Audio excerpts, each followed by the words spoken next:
Di mana pembahasan di malam hari ini kita akan membahas tentang 3 tokoh misterius yang dipersangkakan sebagian manusia bahwa mereka diberikan usia yang panjang sehingga sampai hari ini mereka tetap hidup, tetapi entah berantah mereka di mana. Kononnya bahwa 3 manusia ini baru akan meninggal dunia di akhir zaman. Siapa mereka? Pertama, Nabi Allah Khidir alaihi salatu wassalam. Yang kedua, As-Samiri. Dan yang ketiga, Saf atau dikenal dengan Ibnu Sayyad. Ma'asyiral muslimin yang dimuliakan Allah Subhanahu wa taala. Pertama, kita ambil kisah Nabi Allah Khidir alaihi salatu wassalam. Bicara tentang Khidir, sangat erat kaitan kisah Nabi Khidir ini dengan kisahnya siapa? Nabi Musa alaihi salatu wassalam.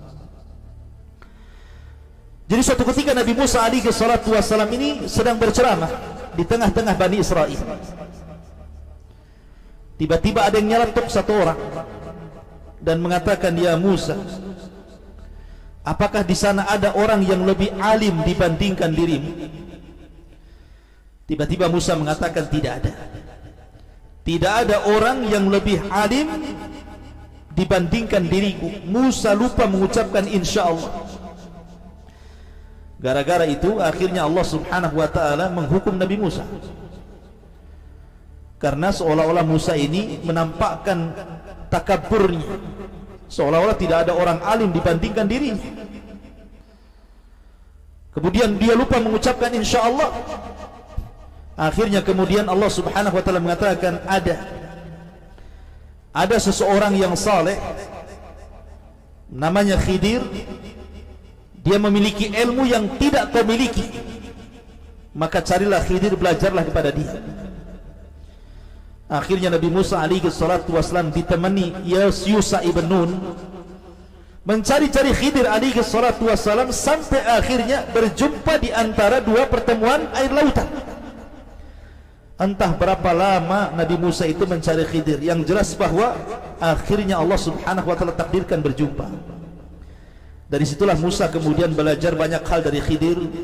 Di antaranya Khidir membolongi kapal, Khidir membunuh anak kecil, Khidir membangun rumah yang hendak roboh, kemudian ditakwilkan berbagai macam takwilan, termasuk juga ilmu-ilmu yang Musa dapati dari Khidir selain daripada 3 perkara yang disebutkan dalam surah Al-Kahfi itu. Intinya bahwa akhirnya Musa pun berpisah dengan Khidir. Lalu siapa Khidir ini sebenarnya? Ada yang mengatakan bahwa Khidir ini, karena masalahnya Khidir ini kan menjadi ittirab, jadi perbincangan para ulama tentang siapa Khidir ini. Ada yang mengatakan bahwa Khidir ini namanya adalah Balya. Nama Khidir itu adalah Balya, ba lam ya, Balya, dengan memfathah ba dan mensukun lam, Balya. Dan bapaknya namanya Malkan dengan memfathah mim dan mensukun lam. Dan bapaknya adalah termasuk dari raja-raja Bani Israel. Jadi bapaknya itu termasuk raja dari raja-raja Bani Israel. Artinya Nabi Khidir ini adalah turunan raja daripada raja-raja Bani Israel.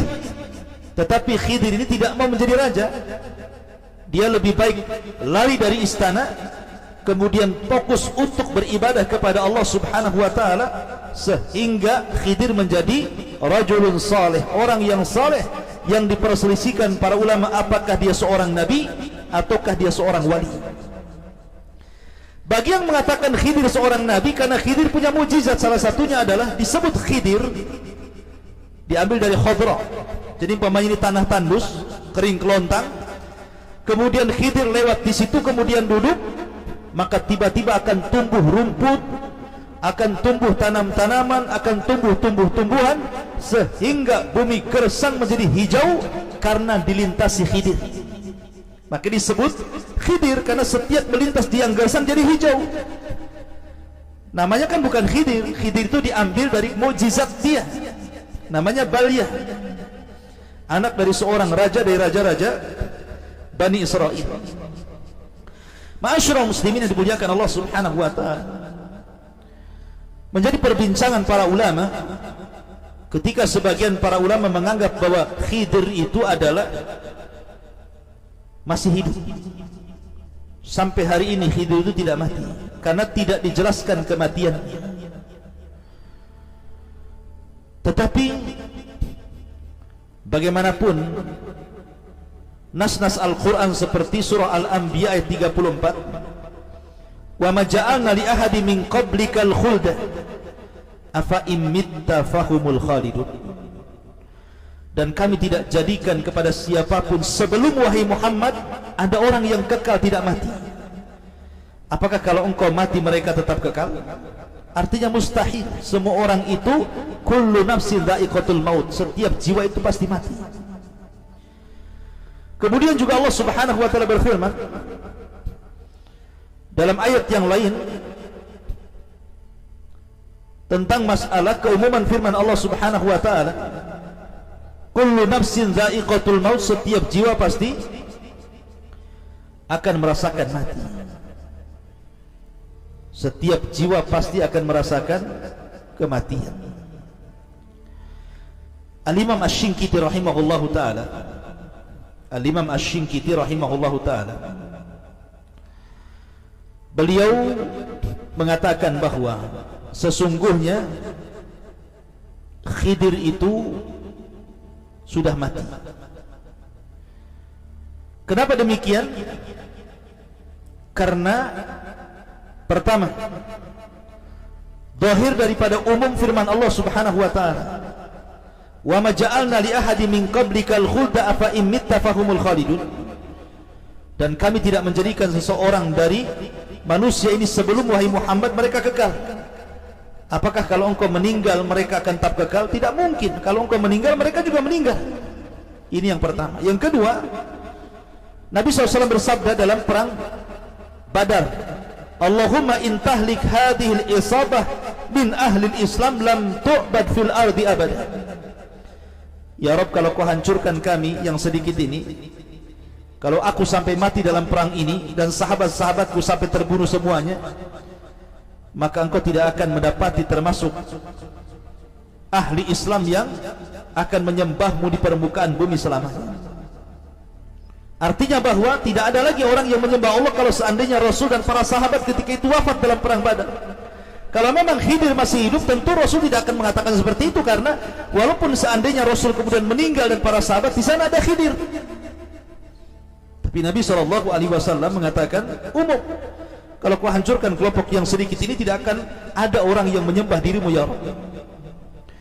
Kemudian yang ketiga, Nabi SAW pernah mengatakan, ala ra'si mi'ati sanatin lam yabqa mimman huwa ala dhahril ardi ahadun. Kata Nabi SAW, tidak ada manusia melebihi 100 tahun kecuali dia akan mati di permukaan bumi. Artinya tidak ada manusia yang lewat lebih daripada 100 tahun setelah aku diutus, tidak ada orang yang hidup, apalagi Khidir. Ya.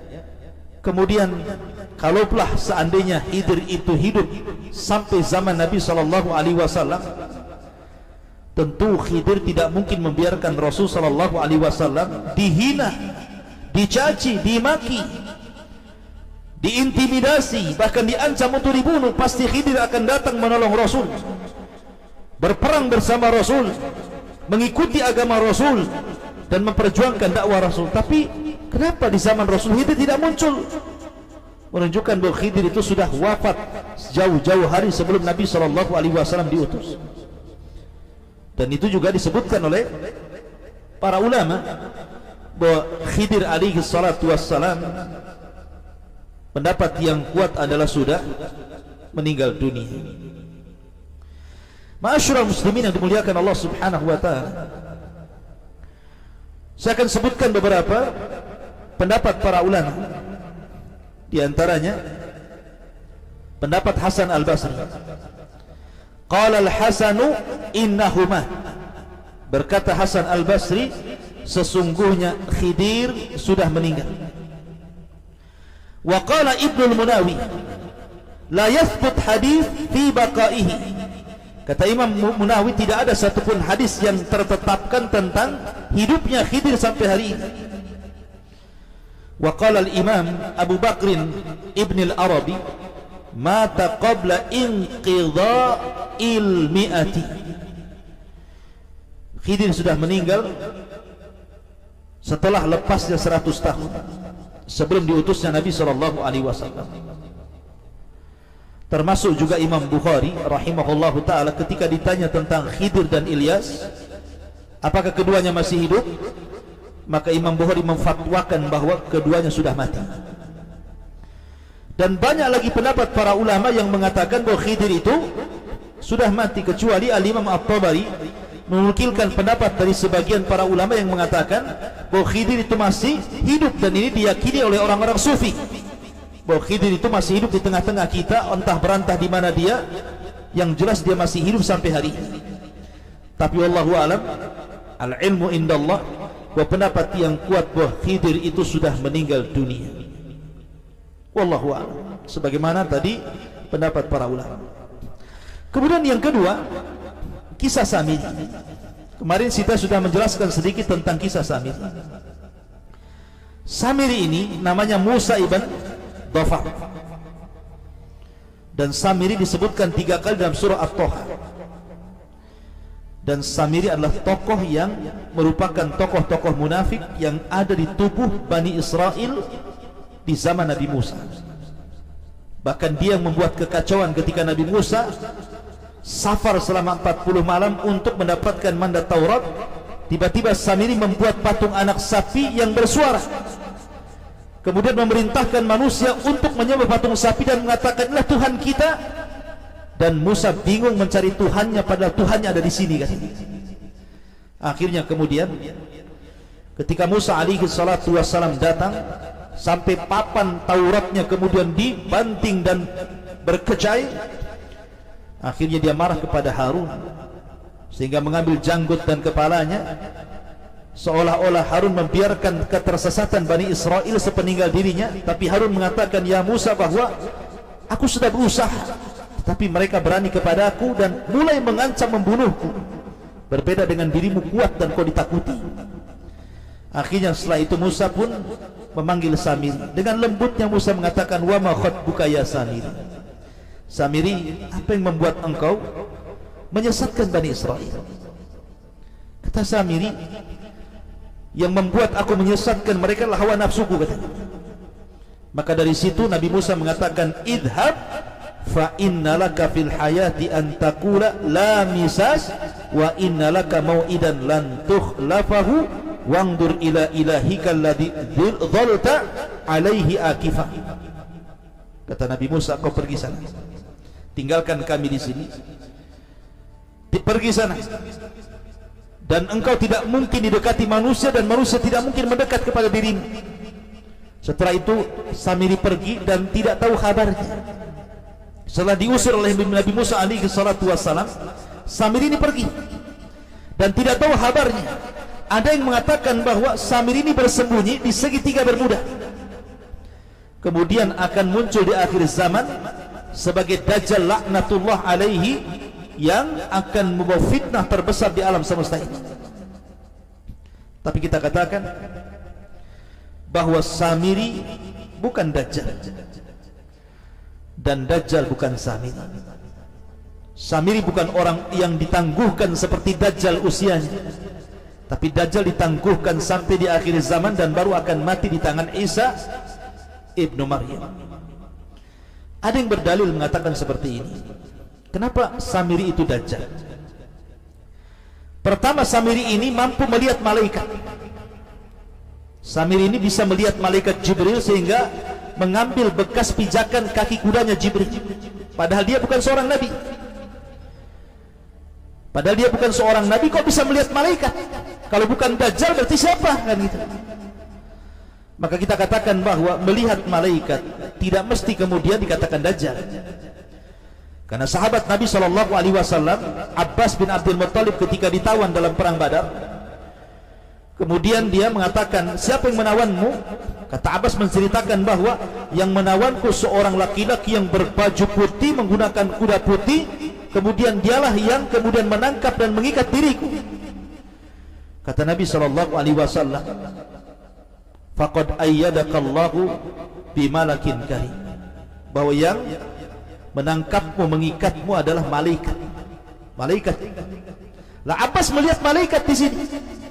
Ya. Jadi melihat malaikat tidak mesti kemudian ketika Samiri melihat malaikat Jibril dikatakan Dajjal, tidak mesti. Para sahabat juga ada yang melihat malaikat.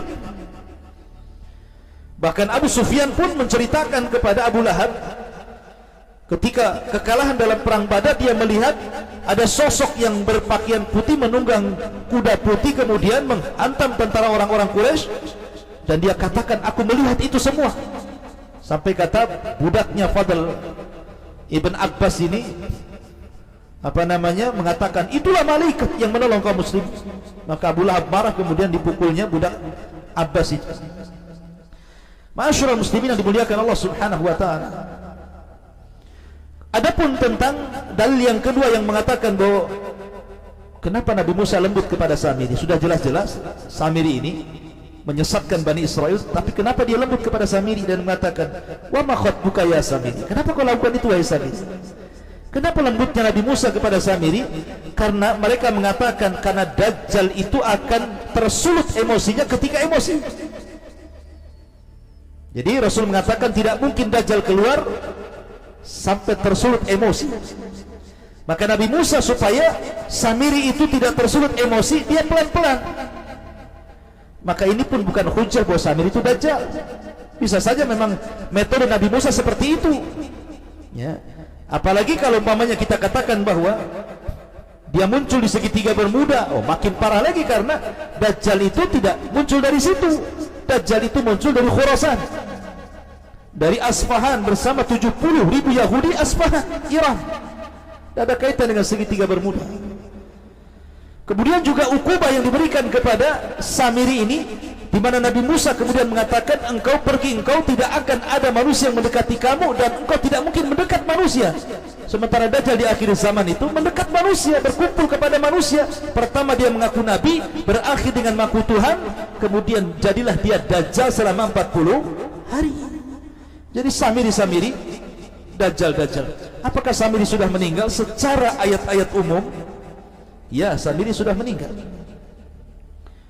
Karena masalahnya tidak ada dalil meninggalnya Samiri atau hidupnya Samiri atau Samiri di mana.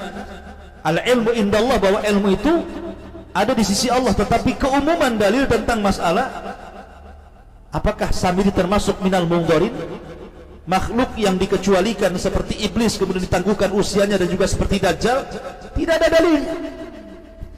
Karena sekali lagi pendapat yang kuat, Dajjal bukan Samiri, Samiri bukan Dajjal. Maka dia tidak akan hidup sampai di akhir zaman seperti Dajjal dan juga iblis. Kemudian yang terakhir Ibnu Sayyad. Ibnu Sayyad juga ada yang mengatakan dia Dajjal, bahkan kalangan sahabat yang mengatakan dia Dajjal. Umar bin Khattab mengatakan dia Dajjal, Jabir mengatakan dia Dajjal, Abu Dar mengatakan dia Dajjal, Habsah mengatakan dia Dajjal, Ibnu Umar mengatakan dia Dajjal, sampai bersumpah lagi. Tapi Nabi SAW masih ragu tentang kedajjalannya Ibnu Sayyad, sampai akhirnya oleh Rasul diteliti. Dan pendapat yang kuat dari kalangan para ulama, Ibnu Sayyad bukan Dajjal. Iya, dia Dajjal, tapi Dajjal kecil, bukan Dajjal yang akan keluar di akhir zaman. Saya akan nukilkan beberapa perkataan para ulama. Pertama, Imam Baihaqi mengatakan, laisa fi hadithi Jabir akthar min sukutin Nabi sallallahu alaihi wasallam ala halafi Umar. Dalam hadis Jabir tidak bisa kemudian Nabi sallallahu alaihi wasallam,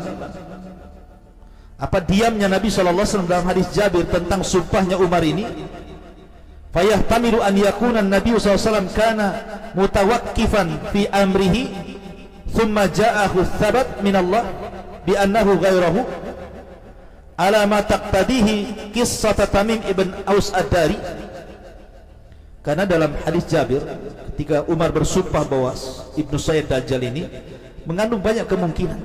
Boleh jadi Nabi SAW ragu-ragu, setelah jelas perkaranya ternyata bukan Dajjal, karena di sana ada hadis Tamim ibn Aus ad-Dari yang berjumpa dengan Dajjal. Artinya di zaman yang sama, pertama Ibnu Sayyid tinggal di kota Madinah, yang kedua cerita Tamim ibn Aus ad-Dari yang kemudian berlayar di sebuah pulau kemudian berjumpa dengan Dajjal. Ini kan kontras bahwa Tamim ibn Aus ad-Dari berjumpa dengan Dajjal di tempat lain dan Ibnu Sayyid juga di Madinah. Jadi Ibnu Sayyid bukan Dajjal, karena Dajjal di zaman itu sudah dijumpai oleh Tamim ibn Aus ad-Dari, bukan di Madinah tapi di pulau di tengah lautan. Maka dari sini menunjukkan bahwa Ibnu Sayyid bukan Dajjal. Iya, dia Dajjal syaitan, tetapi bukan Dajjal akbar yang akan keluar di akhir zaman. Termasuk juga Imam Ibnu Katsir mengatakan anna Ibnu Sayyid laisa bid-Dajjal alladhi yakhruju fi akhir zaman. Kata Imam Ibnu Katsir, Ibnu Sayyid bukan Dajjal yang keluar di akhir zaman. Termasuk Al-Barjanji mengatakan al-asah anna Dajjal ghaira Ibnu Sayyid. Dajjal bukan Ibnu Sayyid. Intinya bahwa Ibnu Sayyid, apakah dia sudah meninggal atau tidak? Ada yang mengatakan Ibnu Sayyid itu ketika perang Harrah terbunuh. Dan perang Harrah itu perang antara kubu Madinah dengan kubu Syam. Karena orang Madinah tidak mau baiat kepada Yazid, akhirnya Yazid menyerang kota Madinah. Dan banyak para sahabat meninggal dan anak-anak sahabat meninggal, termasuk Ibnu Sayyid meninggal dalam pertempuran itu. Karena Ibnu Sayyid masalahnya belakangan masuk Islam, kemudian punya anak dan anaknya menjadi tokoh tabi'in hebat. Bahkan Ibnu Sayyid pernah haji dan masuk kota Madinah dan Mekah, sementara Dajjal tidak mungkin masuk kota Madinah dan Mekah. Walaupun ada yang membantah, ya itu kan di permulaannya, di akhirnya nanti dia akan kufur dan akan jadi Dajjal katanya. Nah, itu kan ihtimal, kemungkinan. Tapi yang jelas bahwa hadis-hadis dan riwayat menjelaskan bahwa Rasul mengatakan Dajjal tidak akan masuk kota Madinah dan Mekah. Ibnu Sayyid masuk kota Madinah dan Mekah. Dajjal kafir, bahkan di dahinya ada kafara. Ibnu Sayyid masuk Islam.